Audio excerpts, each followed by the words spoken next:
Hi, it's me, Jill, and welcome to Jill Informed. This episode is a recap of The Real Housewives of New York, Season 9, Episode 5, The Politics of Friendship. So the show opens with Carole and her mom driving to Pennsylvania because they are going to canvass for Hillary Clinton. I think it's supposed to be a funny little bickering exchange between Carole and her mom, but it's really quite unpleasant. Then we cut to Ramona going to the doctor's office to get laser treatment for her face. First of all, she will not stop talking the entire time they're doing things, and she's gabbing. And then she's getting several shots of whatever to numb her. The whole process looks horrifying to me. She's getting a shot in her lip, and she's getting one in her arm, and then in her forehead and her face all over. Then the lasering happens and her skin is smoking. And when it's done, she looks like she has been in a fire. She looks like she has a severe burn on her face. She's screaming for like ice or something. No, it's not good. Don't get me wrong. Ramona looks fantastic, but if that's what it takes to get there, that would not be me. Then there's a scene with Sonja and the guy she's dating, Rocco. She's telling us that she's seeing two guys, Rocco and Frenchie, this French guy. She explains to the viewers that she's sleeping with Frenchie, but she's not sleeping with Rocco, and that there's two different kinds of men. There are men that you sleep with and men that you marry. And there's two piles of men. I guess Rocco is in the marry pile, but for how long, I don't know. The next scene is Dorinda and LuAnn at a store where LuAnn quickly tells us, "So I got Tom a Rolex for our wedding present. He asked for it." He asked for it? LuAnn. There are red flags all over this marriage. Whatever.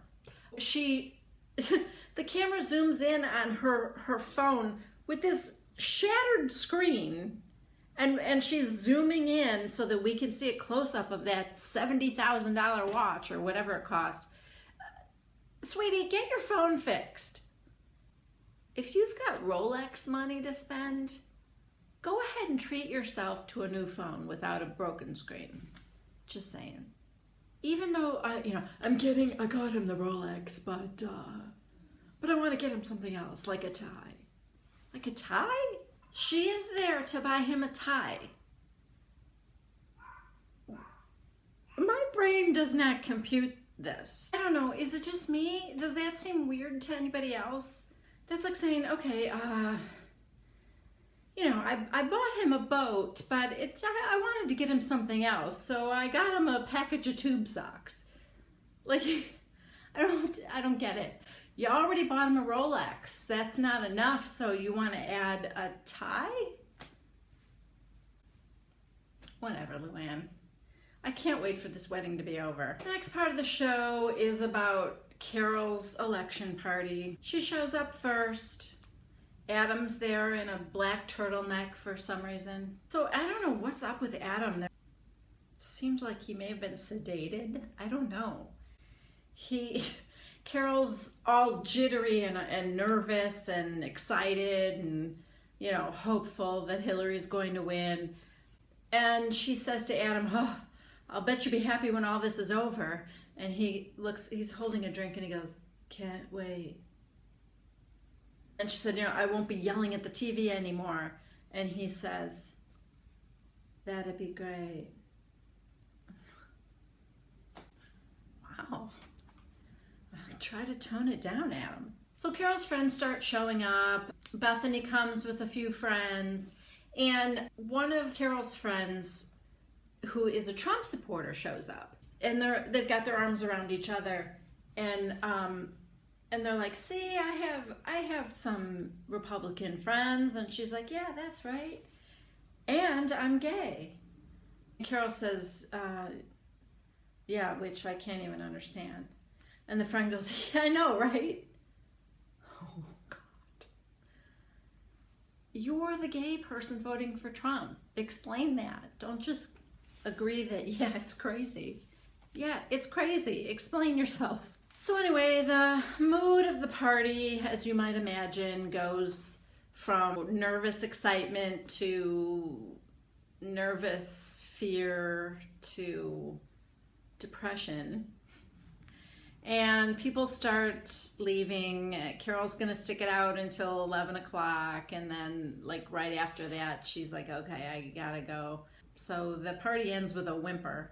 The next morning, you see Carole in her apartment, and she calls her mom on the phone. And that's the morning, of course, that we found out that Donald Trump won. This show, Jill Informed, is all about being light and easy and fun and nothing heavy and nothing political. So I don't really want to get political here. I will just say that it was very sad to me, and going through it again was tough. When Carole was reading to her mom the little toast that she was going to give at the election party, had things gone the other way. And it was, I have to say, it made me start crying, and it was a tough scene. I didn't want to live it again. Anyway, that's that. So Carole is meeting Ramona at a dress shop, and Ramona gets there first, and she picks out this one black, like kind of lacy dress, and she said, oh, you got that in after they were sold out. And the owner says, yeah. And she said, well, we have to hide this before Carole gets here, because I don't, that's mine. I don't want Carole to see it. And he kind of laughs and he says, yeah, there's some things we're hiding from Carole. So then he has Ramona try on this red dress, and oh, Ramona, she's so adorable. I can't imagine having a 10th of the level of confidence she has in herself, but I love it. I love it in her.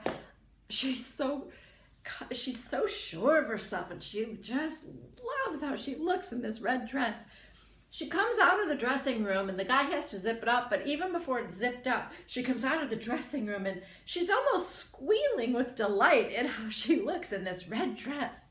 And again, she looks fantastic. She's having her 60th birthday. And no kidding, she made a comment about, I feel 15 years younger. And she absolutely 100% looks 15 years younger. If you told me this woman was 45, I would think she was a beautiful 45-year-old. She absolutely is stunning. So she's earned every bit of her swagger. Still amusing to me. Then when they're looking to see what should Carole try on, the owner says, well, yes, I was assessing your size, and I think this would be good for you. It was the dress Ramona wanted to hide. He gave it to Carole to try on. There's always a scene, no matter what franchise of Housewives, what city it is, there's always a scene where a couple of the women are trying on clothes in a store, and they've got the dresses on that they're trying, tags and all, and they sit down, have some champagne, and have a conversation. Have you ever gone into a store and seen two women doing this? Ramona starts to talk about her birthday coming up, and she says, yeah, so I'm having some women get together, having some women for my birthday party. Carole said, oh yeah, I know about that. Dorinda's having a huge surprise party for Ramona. 250 people are coming, and nobody has spilled the beans yet. So Carole said, yeah, so are you going to wear that to your party? And she said, I don't know, I might. Carole says to her, I'm so glad you brought it up, because I thought it was a surprise. So Ramona says, I'm having a surprise party too? And Carole looks like a deer in the headlights. Carole goes, what? And Ramona goes, what? And Carole said, no. And Ramona says, I don't know, what are you telling me? And Carole goes, nothing. Oh, all right. And then they just went on to talk about something else, but it was so, Oh my gosh. Carole, why would you do that? Until somebody like comes right out and says, so I know about my surprise party. Don't ever say, oh, you know about the surprise? Day of the surprise party comes. And we cut to everybody getting dressed. Ramona has planned to have a date after she goes to this party. So there's a big panic when she's going to show up, if she's going to show up, and all this stuff. So she does show up. She seems very, very surprised. The elevator opens and she's like, what? They yell surprise because she fell out. She was on the floor, so surprised that she was like down on her hands and knees on this dirty, filthy floor of this event hall or wherever they were. And then Dorinda says to everybody, okay, everybody, one more time, surprise! Who does that? Who yells surprise a second time after you've already surprised the person? Anyway, the party's going great. Then Ramona's date calls and she admits that she cannot remember his first name. And then he tells her and she yells to everybody. She's on the phone. She goes, it's George! Like she's so happy that, oh, that's right, it's George. I felt so bad for the guy. She was ignoring him. He was standing there with a drink and he said, so, you know, should I just chill? And he's holding his drink and she goes, yeah, just chill. And he's kind of, nobody's talking to him because he doesn't know anybody and he's standing there and he's just kind of, oh, I felt really bad for him. Something's going on with Sonja this season. She's very, very hypersensitive. And I don't know if it's like carrying over from last season when everybody went to the Berkshires without her or what, but she's kind of taking it out on Tinsley now. When they're at Ramona's birthday party together, they're standing around and Tinsley went and got a drink and Sonja says to her, you didn't ask me if I wanted a drink. And Tinsley said, oh, did you want one? And she goes, well, we live together. I'm not sure what that means. So that's the kind of stuff that's been going on with Sonja, and I am a little worried about her, and I don't know if something's going on with her or not, but anyway, I think that's about for this episode. That's all. Thank you so much for watching. Please hit that subscribe button if you haven't already. Please leave a comment below. I love to hear from you, and that's it for now. Thanks, everybody. Bye.